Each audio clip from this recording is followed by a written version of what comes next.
Please join our YouTube community and subscribe today. Teacher Liang raises a suggestion, asking can we let them help us build fortifications in exchange for protection? To which Zhang Yi responds, questioning have your students learned how to catch fish? If you can't catch any more fish, such cold weather will kill you, a loser who can't even cook fish. How can I help? Xin offers a more optimistic perspective, stating the above statement is just our speculation. After all, the enemy may not appear soon, maybe. Teacher Liang remains apprehensive, countering if only that were the case. Recognizing Liang's concerns, Zhang Yi proposes, since Teacher Liang is so worried, then I will help you think of to find a way. If there is really a danger around here, I will temporarily allow your students to move to live near the shelter. Seemingly taken aback by everybody's reaction, Zhang Yi questions, why are you looking at me like that? Do you really think that I am a cold-blooded person? Maybe it was like this in the past. Because we were not companions at that time, but it is different now. You are my companion in my family. The people you protect, I will definitely help you protect them. Teacher Liang to Zhang Yi, I really don't know how to thank you. Zhang Yi replied, don't say those nonsense words. From now on, everyone will be in the same boat, as long as you do your part and ensure everyone's safety. Zhang Yi thinks to himself, as long as you are obedient from now on, it will be fine if you chop whoever I ask you to. Teacher Liang to herself, I have always misunderstood Zhang Yi as a selfish person. What kind of arrogance and prejudice is this? Zhang Yi stood up and stated, in short, there are two top priorities. The first is to build a solid line of defense with Ark Manor as the center to guard against possible enemies. Secondly, I will go out with Karen to find materials to repair the shelter. In addition, no one is allowed to move without authorization, let alone leave the area around the shelter to avoid unnecessary conflicts. Joke here, everyone come over for dinner. Teacher Liang, after seeing the cuisine to herself, it's like I was dreaming. I didn't expect that one day I would be able to eat these delicious dishes again. Before even picking up the chopsticks, saliva had already flowed onto the table. Yang Mai, it seems that Teacher Liang is really hungry. Teacher Liang started eating like crazy. Her stomach and intestines were immediately troubled. She was seen holding her stomach with a painful expression. Joke here, oops. It must be because I ate so poorly before, and now my stomach can't stand the big fish and meat. Joke here carried her to the room. Joke here, it's okay. Just take a rest and you'll be fine. Lying alone on the bed, this warm feeling made her so moved that she almost cried. She couldn't help telling her heart that this time she made the right choice. As the scene unfolds, we find Zhang Yi, ever perceptive, noticing something amiss in Karin's demeanor. Combustible, what's wrong, he queries, concern etched in his voice. Karin, attempting to brush off the matter, assures him, brother, it's okay, I am fine. But Zhang Yi isn't convinced.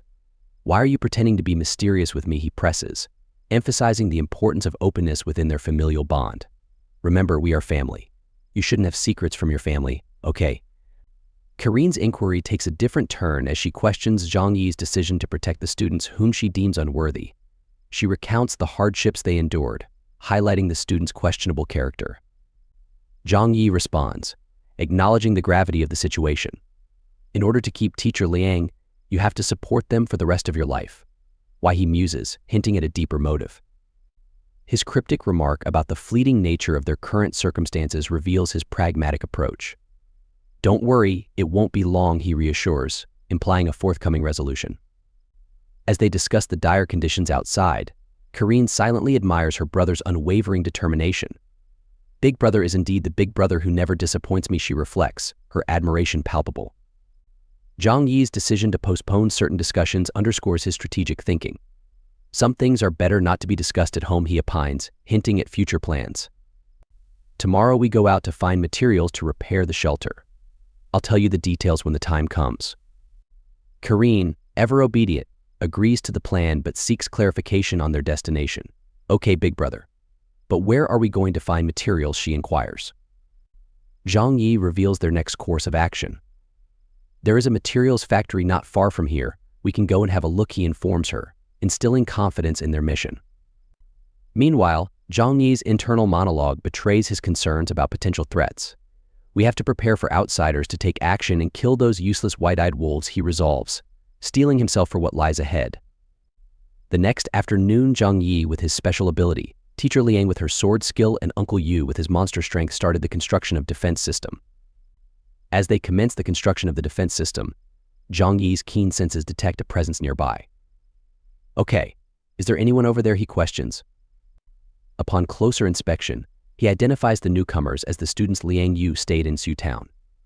Even now, these beasts still can't change their habit of eating shit, he observes, disdain evident in his tone.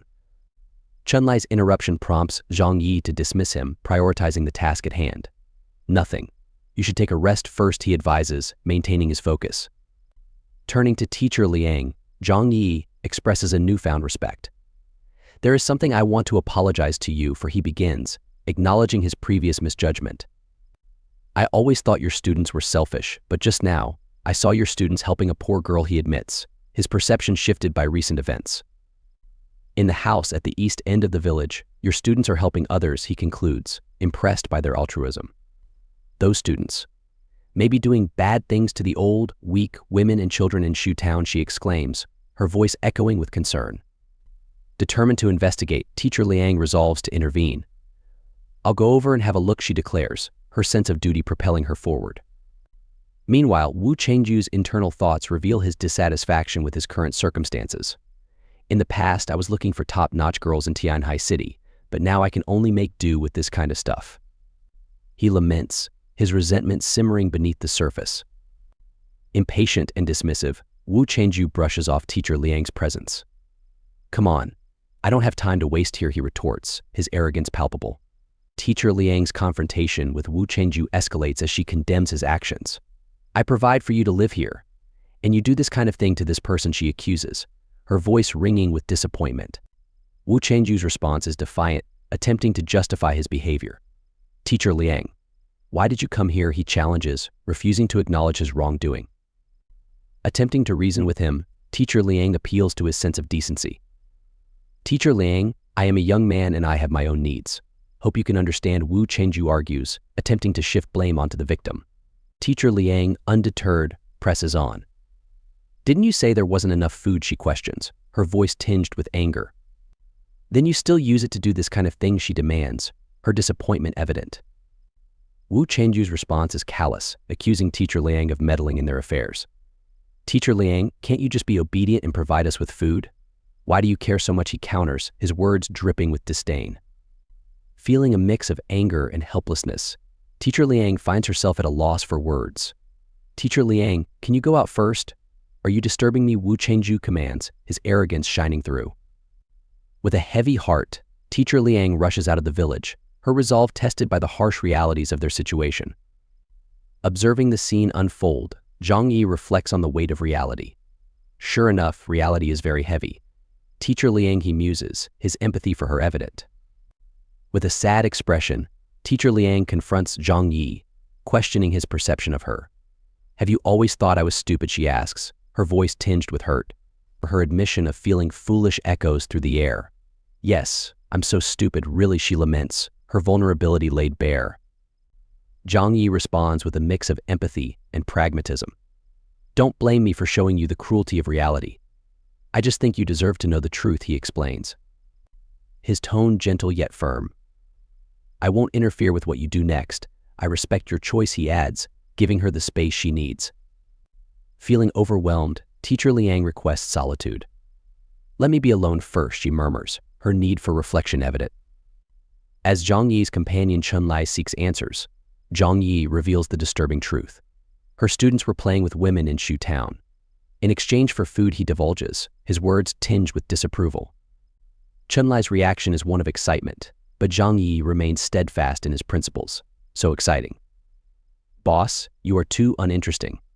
You won't let me see such a wonderful shot, Chunlai remarks, his enthusiasm contrasting with Zhang Yi's restraint. Concerned for Teacher Liang's well-being, Zhang Yi approaches her door, knocking softly. Meanwhile, Teacher Liang reflects on her recent experiences.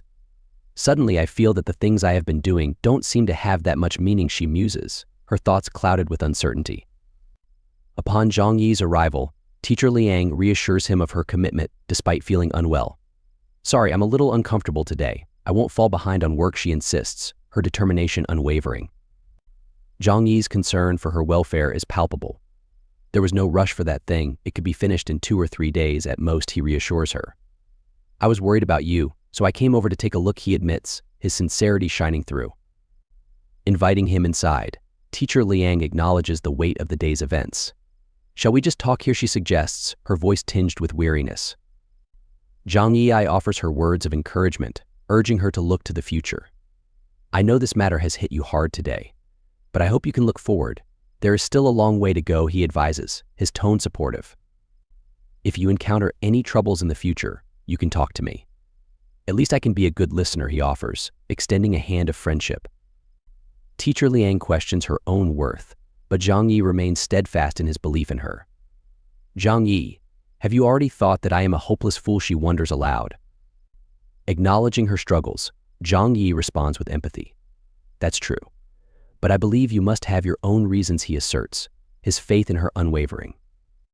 Teacher Liang shares her past, revealing the challenges she faced as a female warrior. I started practicing martial arts when I was 3 years old. Even though I am a girl, I am no weaker than any man in martial arts, she recounts, her voice filled with determination. Despite the obstacles, she pursued a path few dared to tread. So later on, I chose a path that few warriors would take, which was to work as a bodyguard for others. Reflecting on her past glory, Teacher Liang acknowledges the passage of time. It's a pity, that's all in the past, she laments, her words tinged with nostalgia. The end is here, and we have all lost everything. And I only have the responsibility to protect the students. It is this sense of mission that supports me till now, she confesses, her resolve unwavering despite the despair surrounding her. Acknowledging her own doubts, Teacher Liang questions her choices. I know that with the way you act, you must think I'm very stupid. It's not like I haven't thought about living a selfish life, she admits, her inner turmoil laid bare. Zhang Yi reaches out to her. Do you put too much pressure on yourself sometimes, he wonders. We are family now.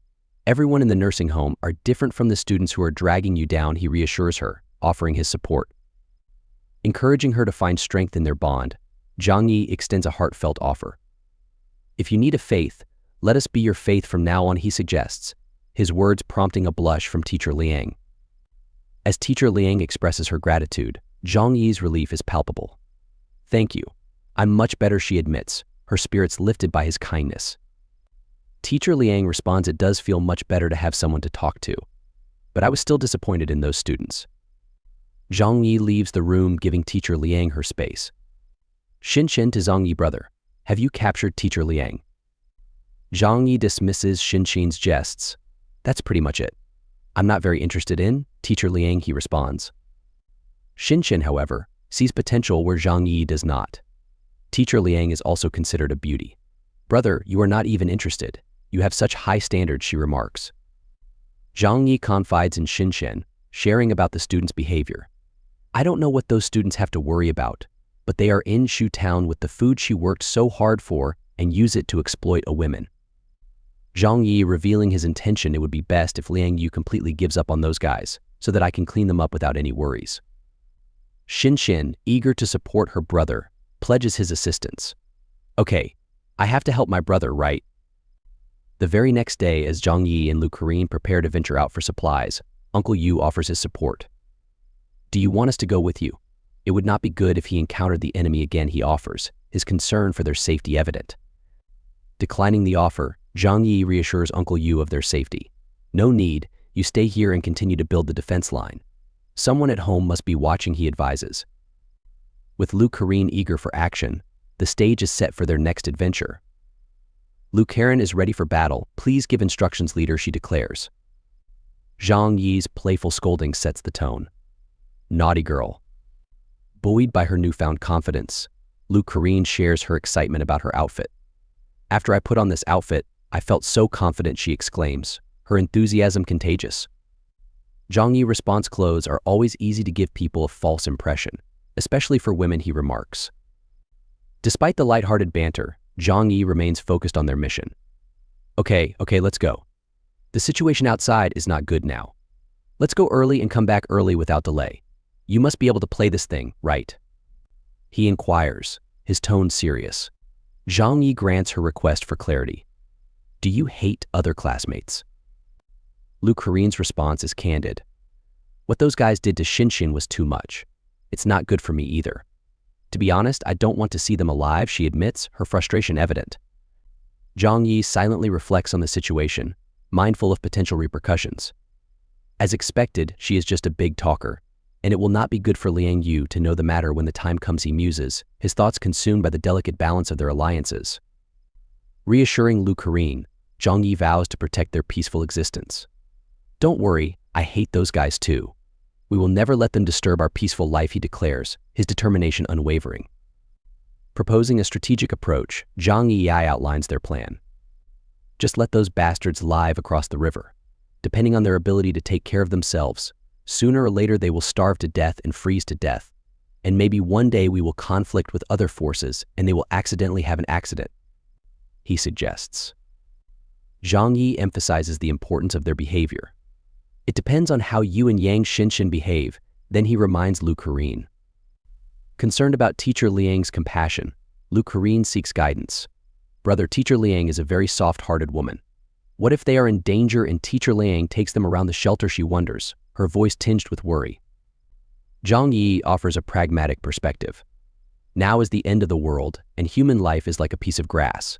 Although I promised Liang Yu, she should be able to understand even if I can't do it, he asserts, his tone resolute. Encouraging Lu Karen to use her influence, Zhang Yi urges her to sway Teacher Liang's decisions. You, Teacher Liang, love your students very much. I can't speak well, so just try harder, he advises, his words carrying a sense of urgency. With their destination in sight, Zhang Yi and Lu Karen brace themselves for what lies ahead. To Zhang Yi's amaze, there were several cars already present outside the building. As they take in the chaotic scene, Lu Karen reacts with shock. What has been changed? It's such a mess that it makes you want to claw your eyes out, she exclaims, her disbelief palpable. Realizing the gravity of the situation, Zhang, wary of the situation, weighs his options. Kill them. But you still don't know how to kill the Buddhas. But it's too dangerous to take action, he reflects, his concern evident. Lu Karen echoes his sentiment, highlighting the inadequacy of the vehicles before them. Brother, these people transformed garbage. The price-performance ratio is too low. The maximum speed cannot exceed 20 kilometers per hour, she observes. Zhang Yi, ever analytical, scrutinizes their adversaries. Moreover, the modification is too rough, and the fuel consumption is several times. They are really wealthy. 3 vehicles were dispatched at once, he remarks, his eyes narrowing with suspicion. Curious about their opponent's technology, Zhang Yi seeks further information. You said this kind of car consumes fuel. Very powerful, right, he inquires. Lu Karen confirms his suspicions. Yeah, these off-road vehicles weigh much more than snowmobiles, she explains. Zhang Wei, mindful of the scarcity of resources, contemplates the implications. Nowadays, it is difficult to obtain gasoline. At the beginning, Xishan base was reluctant to use snowmobiles. The only way to have such luxury was to use Pan, the Yangsheng base of the oil refinery, is now, he muses. Lu Karen makes a startling realization. It's them? Yangsheng base is almost across the entire Tianhai city, she gasps. Preparing for a potential conflict, Zhang Yi warns Lu Karen. It is flammable and may cause conflict in a while. Be mentally prepared, he advises. Their encounter with the soldiers of Yangsheng base grows tense as Zhang Yi steps out of the car, using his powers to enhance his speed. Don't get me wrong, I mean no harm. I don't have any objection to whether this factory is first come, first served, he assures them. The soldiers, intrigued by Zhang Yi's presence, discuss their next steps. Didn't it mean that the Xishan base has been destroyed? One soldier wonders. But that car of his is nice, another soldier remarks. As tensions escalate, the soldiers decide to bring in their captain for further negotiations. Inform the captain to come over. We can talk to you about this matter after our captain comes, they declare, their resolve firm. Zhang Yi acquiesces. Well, I can wait, he responds. When the captain finally arrives, Zhang Yi's keen observation skills come into play. Someone used the same method as I did before, by hanging a sling from the skylight to enter the interior of the factory. He notes, recognizing the captain's capabilities. Tensions escalate as the captain confronts Zhang Yi. The captain, taken aback by Zhang Yi's identity, acknowledges the risk of facing him alone. It turns out to be the captain of Xishan base. As the standoff intensifies, the captain issues a warning, citing the destruction of Xishan Base and the superiority of Yangshing Base. Don't blame me for not warning you. The base camp at Xishan Base was destroyed. Your remaining strength is not enough to compete with our Yangshang Base. I advise you not to have dangerous thoughts, he cautions, his voice laced with authority. Unfazed by the captain's threats, Zhang Yi remains resolute. It's just a materials factory. If your friends at Yangshang Base like it, you can move as much as you can, he retorts, his confidence unwavering. Zhang Yi requests permission to gather materials from the factory. But now we also need to take away some of the material. I hope you won't stop me, he declares, his tone firm. The captain grants Zhang Yi a limited time frame, setting the stage for a tense showdown. You can, but I only give you half an hour, he declares, his ultimatum clear.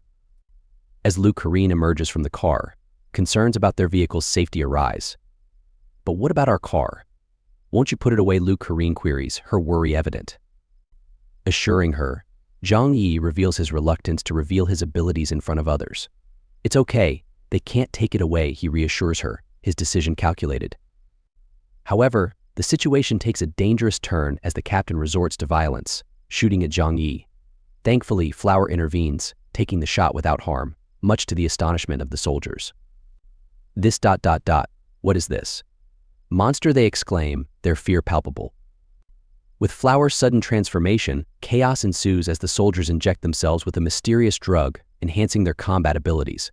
Hit it in the eye, the captain commands, his desperation evident. Amidst the turmoil, a new threat emerges as a shot rings out from behind, signaling the escalation of the conflict. Zhang Yi's quick reflexes save him from the bullet, leaving both him and the captain astonished. As the bullet gets sucked into the dimensional gate, the captain's shock is palpable. What? You are indeed a stranger too, he exclaims. Zhang Yi brandishes his own gun, ready to retaliate. Let you also see my gun, he declares. Preparing for the ensuing chaos, Zhang Yi advises Lu Karin, cover your ears, he instructs her. In a flurry of bullets, Zhang Yi displays his formidable skills. Captain instructs his solider to spread out the formation. But the bullets turn in the air and makes a perfect shot. Lu Karin with his prowess. Big brother is so handsome, she exclaims, her admiration evident. Zhang Yi with smirk on his face, this is what you forced me to do. Reflecting on the situation, Zhang Yi ponders his own strength and the choices he's been compelled to make. Although I am not a martial artist, I have devoured the power of so many strangers. To put it bluntly, I am quite strong now, he muses. Approaching the fallen captain, Zhang Yi searches for evidence, uncovering a potent stimulant used by Yangshang Base. Is this the stimulant used in Yangshang Base? It feels more powerful than what Zhou Qier gave me. He observes, his curiosity piqued. Sensing the potential value of the drug, Lu Karin suggests taking it for analysis. Take it back and let's analyze this kind of thing.